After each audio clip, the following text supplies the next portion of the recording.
অনেকের জন্মচক্রে দেখা যায় দ্বিতীয়ভাবে শনি এবং মঙ্গল একত্রিত হয়ে বসে গেছেন।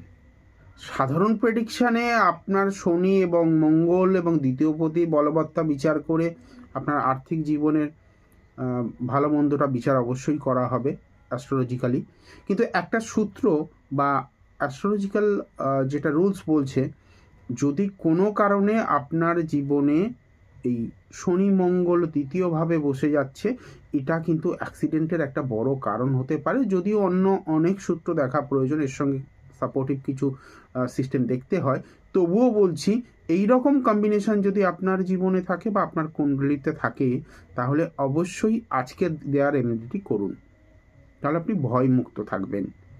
43 days back to back without any break আপনাকে কোনো ধর্মীয় স্থানে নিজের শাশুড়িকে নিয়ে রাত্রিবেলাতে ভিজিট করতে হবে। অর্থাৎ নিজের শাশুড়িকে নিয়ে রাত্রিবেলাতে যে কোনো মন্দিরে হতে পারে, আপনি একই মন্দিরে 43 days যেতে পারেন, অসুবিধা নেই, কিন্তু 43 দিন উইদাউট এনি ব্রেক মন্দিরে যেতে হবে।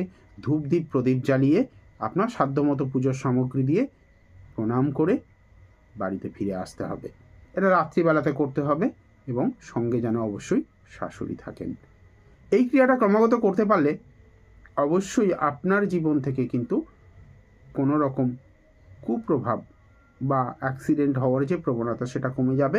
আর যে মন্দিরে যাবেন সেই মন্দির যদি কালী মাতার মন্দির হয়, অর্থাৎ দক্ষিণা কালী মাতার মন্দির হয়, তাহলে কিন্তু এই প্রভাবটা অত্যাধিক ভালো দিতে পারে আপনার জীবনে। তাই অবশ্যই চ্যানেলটিকে সাবস্ক্রাইব করুন। আগামী দিনে এরকম লজিক্যাল এবং অ্যাস্ট্রোলজিক্যাল টিপস জানতে বা অবশ্যই ইমপ্লিমেন্ট করতে নিজের জীবনে।